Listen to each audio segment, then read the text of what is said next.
with cover. There is a lot of emphasis with the farmers. They don't want to clean the the plantation with a knife. They normally use the sprays, Yeah. and the sprays goes into the roots of the cover. And if it is tested in US, just like I'm exporting to US, if it is tested there, normally all the cover is tested. And if that particular cover is tested and they find any kind of chemical, the whole shipment will be destroyed. So you lose a lot.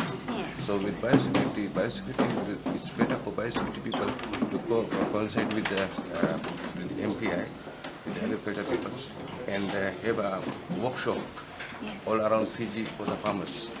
So to tell them what kind of things they can use in the farm. Okay.